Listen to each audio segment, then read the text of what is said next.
Welcome to the Balanced Body Podcast, where Sherri Griggs, owner of Balanced Body Health and Wellness in Omaha, talks to us about health, wellness, and balancing hormones. Comparing your body to how a car works is what we are in the middle of right now. We had a lot of the important bits, the engine, right? With the car, our internal engine. And now we're getting into another important one, the thyroid. The thyroid. Right? And for those of you who haven't heard the earlier podcast, we're talking about hormones and we're equating it to a car. So cortisol, think of cortisol like the engine of your car. Your engine needs to be running properly for everything else to work, right? Mm-hmm. Engine's not running, you're not going anywhere. Or at least not very quickly. If you have friends pushing you, you might be, but that's what happens when your adrenals burn out. Thyroid. Thyroid's like your transmission, right? People have high thyroid, low thyroid. If you're not shifting in the right gear, your car's still not running very well.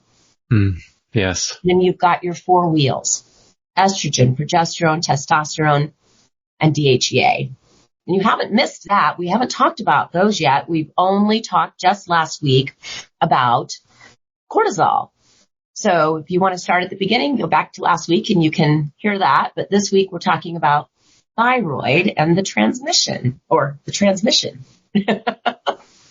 Which is so funny because the transmission is one piece of the car I just never think about ever. I've never thought about my transmission whatsoever unless I've heard somebody talking about a transmission in the car.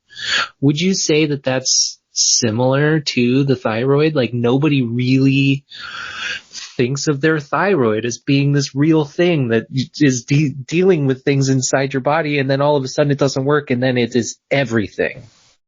John, yeah, that's perfect. That's exactly right. You don't think about your thyroid or what it does or where it even is, and you've heard somebody mention something, but you pay no attention. So it isn't until you have an issue that you become hyper aware of your thyroid. And same with your transmission, right? You're driving around, you don't think anything of it. Cars are, some people still have manual where they have to shift themselves, but it's automatic. It just does whatever and you don't think about it or worry about it. Just drive along.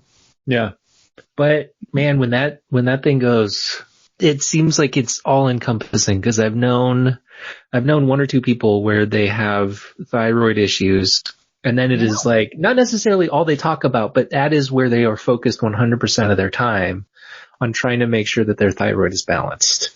So, I know we're going to get into all of it, the thick of things, all things thyroid today. Would it be fair to say that, because thyroid is so important, like, there's a lot of things that can tell you that it's not balanced correctly? Or like, where should we start just talking about thyroid in general, just to get somebody who doesn't know? Because like we said, it's not something you're paying attention about.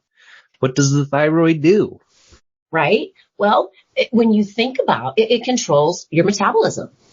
It controls how fast your metabolism or slow your metabolism is. And that's why I like to talk about it being like a transmission. If it's running correctly, are you running in a low gear or a high gear? What's happening?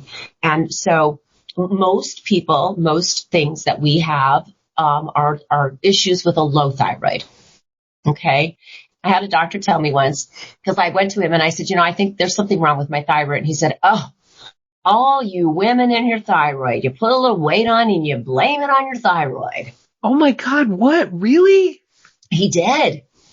Rude. And then when I came back in for my results, he apologized profusely because my thyroid was low, right? So weight gain, like my story, and this can happen, and exactly. So I had done a challenge. The company I worked for, a bunch of us, the gym they came and presented, and the gym owner said, hey, for the group, we'll discount. And I went and I did this challenge, and I got fit really fast. I mean, every morning I was up at 7 and we were working hard, and I was trying to drink all the shakes and the food they wanted me to eat. And I was just so tired of eating. I was losing weight, but I was sore. And so they were like, drink more water, and that didn't work. Sleep more, that didn't work, right? Well, what was really happening was my body was eating itself. I wasn't getting enough food in. And that in turn caused an autoimmune reaction, and my body killed my thyroid. And so all of a sudden, I just start gaining weight. Bam! I mean, it just comes on quickly. Whoa. I'm tired. It's things like that when you know something's wrong, right? We know our bodies. We know how we feel. And that was my symptom. There are other symptoms. Hair loss. Being cold all the time. Like you just cannot get warm and you're tired. You're overweight. You're losing your hair. You're cold. You can't get out of bed in the morning. When you're sitting, you feel more tired than when you're actually moving around. And this is new, right? All of a sudden this happens. Now, that's a symptom of a low thyroid, right? That's why you're tired. Things are slow. Can you have the opposite? Can you have like an overactive or like too energetic thyroid? You can have hyperthyroidism, and many times, so when I mentioned autoimmune, there is an autoimmune thyroid disease called Hashimoto's thyroiditis. Hashimoto's, I've heard of it. Yep. Heard of that. So that is an autoimmune disease, and there are times that when our antibodies are attacking the thyroid, I don't know any other way to say that, it like freaks out because it's being attacked, and it will just spit out a ton of thyroid, and people will become hyper prior to becoming hypo, right? Because it's hyper. The thyroid is, I can't really say it's defending itself because it's not, but it is under attack, and it's feeling the need to put more thyroid hormone out. And so now you might have heart palpitations, your heart pounds, your resting heart rate is not resting, right? It's above 80. You can't sleep. You're just wired, right? You feel like you just drank a couple monsters, not one, but two. And you're just, over long periods of time. And I wish I could remember the actor's name. He was kind of a comedian. And he was an older actor, and he was actually very well known. Gene Wilder. Do you remember? And you may not know, he had like these eyes that like bugged out of his head. And that was from hyperthyroidism. So if it goes untreated, that's one of the things that can happen. And then a heart attack can happen, because the heart is constantly beating all of the time. But you will be very uncomfortable. Hyperthyroid, you will be very uncomfortable. Sounds awful. I mean, I'm not even really joking about this. I can't even drink, a crazy energy drink, even though I like caffeine, because I feel like my teeth are itchy. So having two sounds just diabolical. Right. And eventually, sometimes it'll burn itself out, before somebody even realizes. They were like, man, I used to have all this energy, and all of a sudden I'm tired. There are other causes of hyperthyroid. You can have a goiter, or you can have a type of a tumor on the thyroid, and that can cause the thyroid to put more out. Then what they have to do in that situation is they have to make it stop. And there is no way to slow the thyroid down. So then usually what happens at that point is they kill it. They stop it from working, and then you just replace the thyroid. But replacement is never as good as your own. Right. When I test people, when I do my hormone testing, I test for thyroid antibodies. And I have caught several people. In fact, there's one I need to think about. He didn't want to address it at that time. He had other things going on, and he goes, I'm not ready to address this. But when we find these antibodies, we want to protect the thyroid and try to save it if we can, try to stop the body from killing it. And what we know is many people with autoimmunity tend to have gastric impermeability, intestinal impermeability, not gastric, intestinal. It used to be called leaky gut. What happens is the intestines lose their special mucus protective layer. The little junctures that are usually tight loosen, and food gets into the body, into the bloodstream that shouldn't. Food gets out there into our system that shouldn't. And gluten, the gluten molecule, is similar to our thyroid and how it looks. So when it gets into our system, our body says, uh-oh, this doesn't belong here. We got to kill it, right? Just like a virus or a bacteria, we need to kill it. That's our immune system. And we make antibodies to kill the gluten protein. But because the gluten protein looks like the thyroid, then those antibodies, then those soldiers, so to speak, they now go and fight the thyroid and kill it. Oh, again. See, the way that you explained it, it makes so much sense. But then anytime anybody's tried to tell me what's going on, I feel like, oh my God, that just sounds awful. Right? Yeah, they'll go, oh, you've got this leaky gut and, you just need to quit eating gluten. Yeah. Why? Because. And he's not ready to do that. There are ways we can protect the thyroid with supplementation. Selenium and zinc are a very good one. Many times people need iodine. There is some controversy over whether people with Hashimoto's should be given iodine supplementation. But I'm not talking about, but I'm not talking about mega doses of iodine. There is a doctor out there that swears by mega doses of iodine. And he's got studies. There is something to that, but I believe that we as a society get much less iodine in our bodies than we used to, because remember table salt was iodized? Yeah, yeah. You know why? I always thought that was crazy. Well, we didn't get enough iodine in our diets. So they iodized our salt. Yeah. As a preventative. But then everybody, now here's a question. This doesn't really lead, it does. It's where my mind went when we started talking about iodized salt. You know how everybody is, and by everybody I just mean myself, but like I try to be fancy by using a different sort of salt. I use kosher salt. Okay. So that's why I'm saying I feel that as a society, we probably aren't getting enough iodine. Huh. And what can happen is if you don't get enough iodine, then you get the enlarged thyroid, you get the goiter, and now you've got a problem with the metabolic process of the body. So one of the things that I will do is if somebody has thyroid antibodies, but yet their thyroid is still working properly, is try to protect it. And so I have a supplement that's especially for that, to protect that thyroid. And so I have him taking that, but he's not going gluten-free yet. So, I need to address that with him again. I didn't, but I need to remind him that maybe it's time to start thinking about that. But here's the thing, what most of us don't realize, and it's human nature. It's not just like you said. He's not going to think about his transmission until it gives him trouble.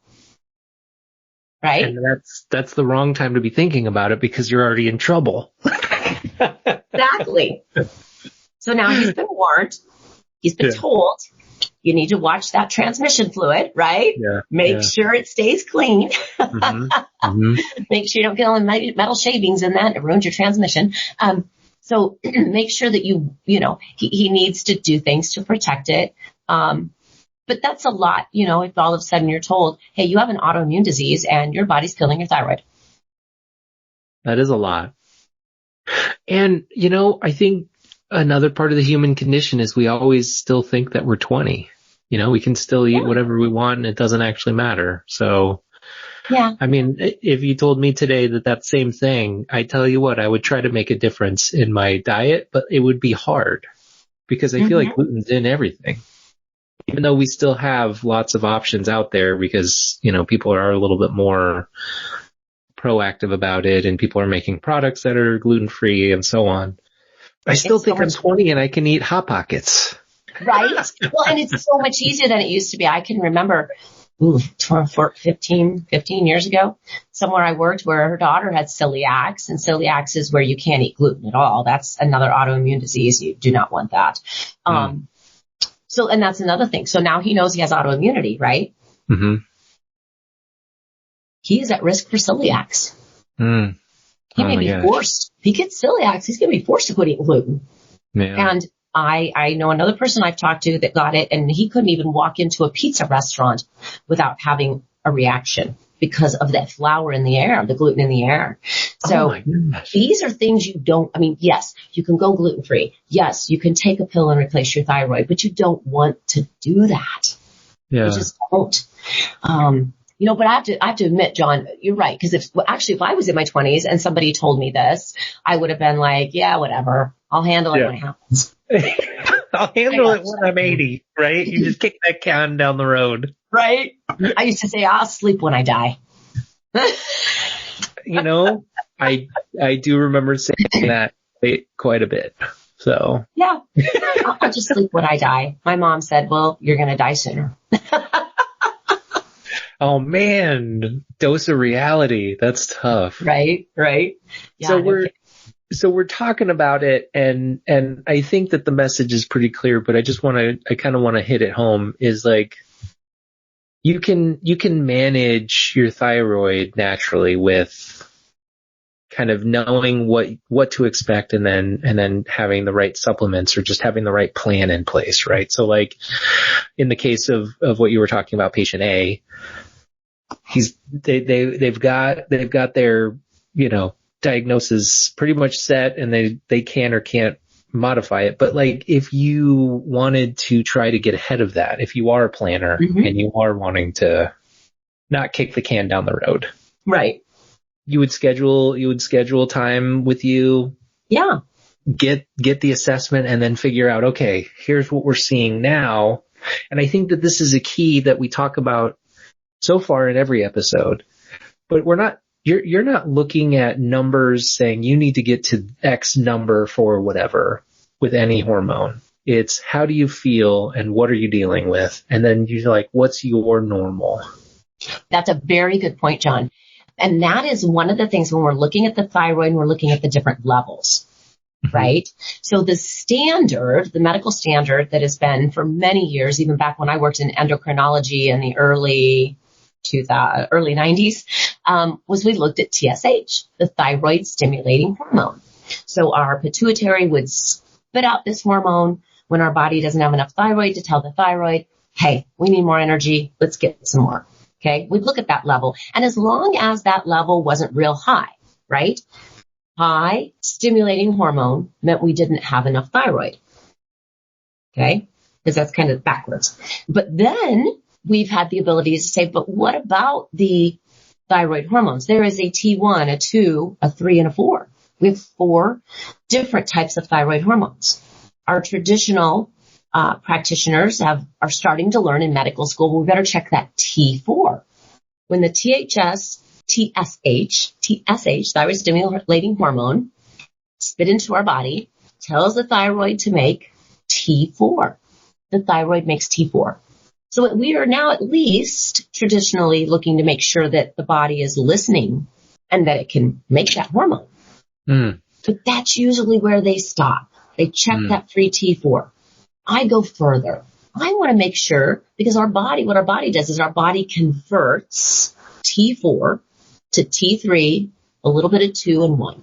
We don't have a way to measure T2 or T1 at this time, but we can measure T3, which is a really active form that we need our cells, the mitochondria of our cells need for energy. So somebody can have a perfectly wonderful T4 level, but their body doesn't convert it to T3. They don't have enough. To go down that rabbit hole even further to say, well, that's great that maybe traditionally they're checking the T3, but what they call normal for T3 isn't necessarily optimal, right? So I was just going over the results, the lab results for a patient, and her T3 was 2.1. Okay. And I want to look real quick to tell you what that lab said was normal. But it is kind of important because this is one of the things that, I'll tell you, I had another patient that she was not optimal. She was falling asleep at her desk at 1 in the afternoon. And I gave her just the tiniest amount and she feels amazing. She's not over treated with thyroid. She no longer falls asleep at 1 in the afternoon and she is thrilled. Okay. The normal The normal is 2.5 to 4.0. So what happens if you're 2.5 to 4.0? That's normal. She's 2.7. So she's within that normal range. Right? But optimally, I like to see between 3.5 and 4.5 for my optimal T3. Oh, interesting. So like you're running, I don't know if this is transmission talk or not, but you're like running it a little bit in the red lines. Well, no, the red line, not the red line. I wouldn't say red line. No. 5 would be a red line. I'm going to give 5 a red line. Okay, 5. No. So you like having it closer to like running a little bit higher. Yes, optimal, right? Okay, this optimal. is where you're going to feel better. This is where her body, she will actually feel better. Okay. She scored. So on my questionnaire, when you come to see me, I have you fill out paperwork, and it's a whole bunch of questions. On her questionnaire, she scored very high for low thyroid symptoms: putting on weight easily, dry skin, trouble getting up in the morning, constipated, stiff joints, hair loss. Those are all symptoms of a low thyroid. Are they symptoms of other things? Can be. Yeah. But when I see that she's 2.7, she's barely above the lab's norm. Lab's norm's 2.5. She's barely above the lab's normal. She obviously, as you said, not just the number, right? We look at the symptoms. She has symptoms of low thyroid. Okay. Yeah. So my thoughts are, well, let's replace a little T3 and we'll give her a little more T4, and then we'll help her body convert the T4 to T3. People tend to feel better with some T3 replacement. And generally, traditional medicine just replaces T4 and hopes the body converts it. They don't check to see if it does. They just hope it does. I love that theory. Let's just dump some in there, see if it works. Right? How do you feel? Feel great. All right, then you're good. But that's as we've learned more, right? This is as we're starting to learn. Like I just said, we don't really have a way to test T2. So as we're starting to learn someday down the road, which I myself take a T2 supplement, right? I'm Hashimoto's. I have my T4, T3, but I've added a T2. And I can tell the difference. 100%. If I don't supplement my T2 that day on how I feel. My energy level is different. I am not hyper. My resting pulse is not high. But I feel way better if I replace that T2. Oh my gosh. So that's a little bit out of even the evidence-based medicine of today. Okay. Yeah. But down the road, someday, I bet there'll be a T2 test, and that will become something that we replace if we say we have symptoms. And I'm going to say energy will definitely be a symptom for T2. Yeah. So for her, I would replace some of that. I will tell her that your primary care doctor would absolutely have a cow because your levels are normal. There's no reason to be replacing it. Sherri's going to give you a heart attack. Oh no. Is that what they would say? They might, because they believe if you replace thyroid when you don't need it, you make the heart race. Like I said, what happens when you have too much thyroid, right? Your heart races and it's not good. And I'm very careful. It'll be very low. And I tell people, if you at all feel hyper, if you all have trouble sleeping, if you check your pulse, if your pulse is high, then this is something we can't give you, right? This is, what do we do? No one has had that yet. There are providers out there that will give a supplement. And they'll do that because in that particular supplement, it will have glandular thyroid in it from an animal.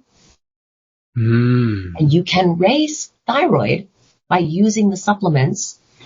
And then they know they can fly under the radar of the medical provider. Because the medical provider's not going to turn anybody in for taking a supplement, but they might be upset if I'm giving a prescription. Okay. Right? Yeah.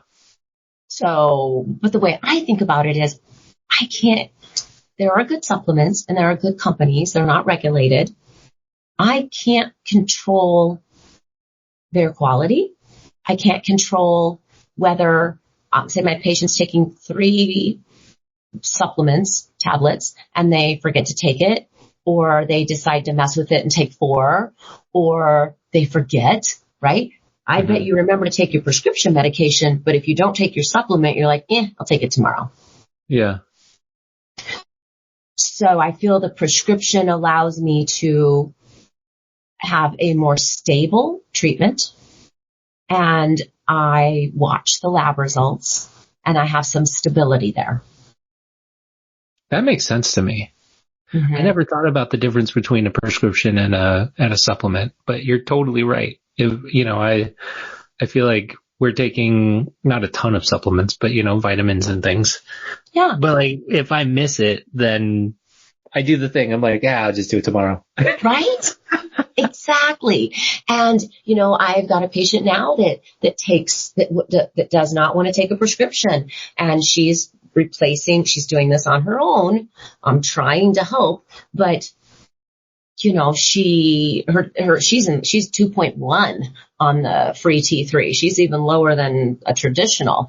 And, she's trying to do it with a supplement, and she's everywhere. Sometimes I'm doing 4 and then 5 is too many. And then we check her level and still low. And so it's just very, very hard. That's tough. But it goes back to what you said. And I think that's like the main point, which is, treating the person, not the number, trying to get you normal, whatever your normal is. And I think that's a helpful thing, because a lot of times, and again, not to say that other people do it wrong or anything, but a lot of times in medicine, people treat the patient as, these are the numbers, this is where you need to get to. And I think a lot of people can relate to that, because that's what you feel when you go to the, to the hospital. Or my gal who came in and said, well, the provider just keeps saying, your numbers look fine, you're fine. And she's like, but I'm not fine. I'm still having symptoms. Yeah. I'm not fine. Exactly. My numbers might be, but I'm not. And so her numbers might be fine on the low end of normal. So the provider's not willing to do anything more, but she might feel better on the high end of normal. But they're still normal. They're still fine numbers, regardless of what end you're on. Right. Right? And then real quick, reverse T3.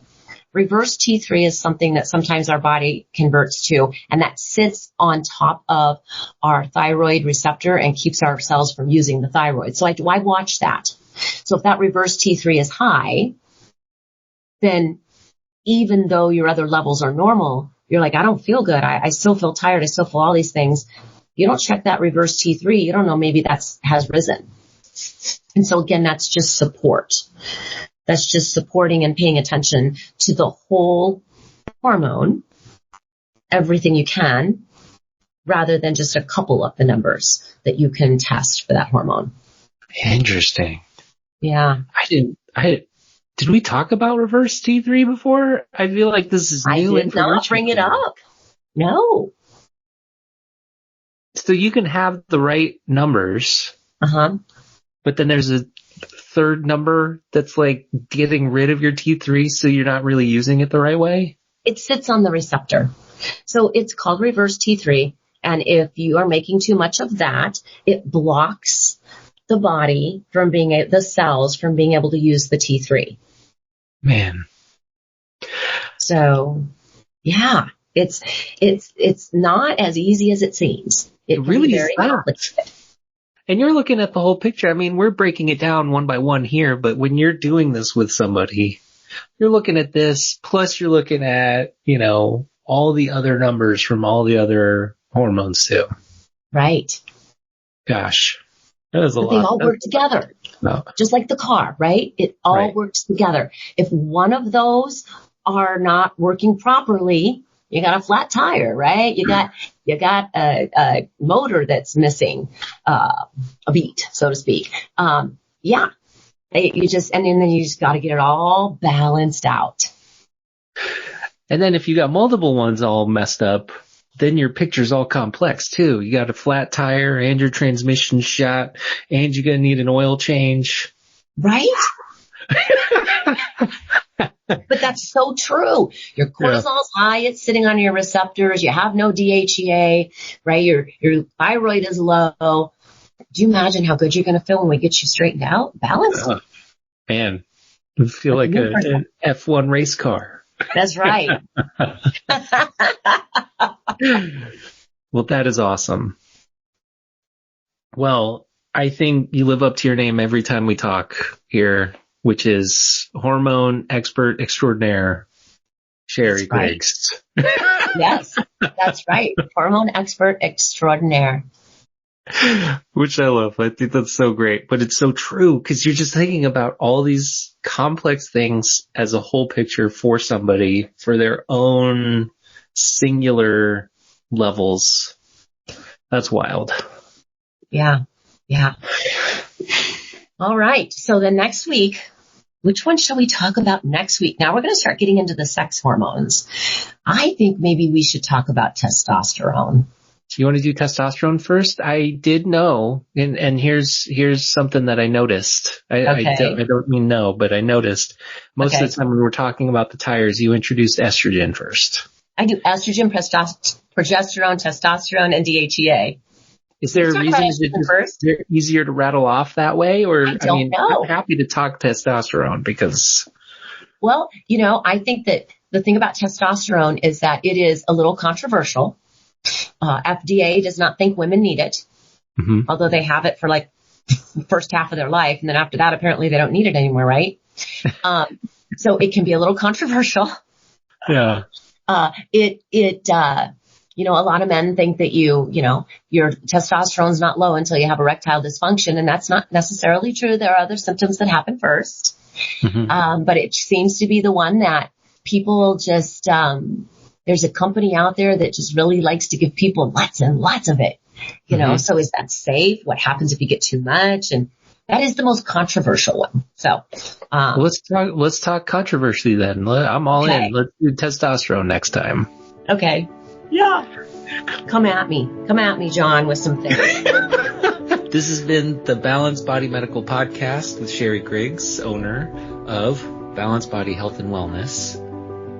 If you're looking to find Sherri, go ahead and look for the website, balancedbodymedical.com. If you're looking for the business and you want to find Sherri at her office, you can find her at 10815 Elm Street in Rockbrook Plaza.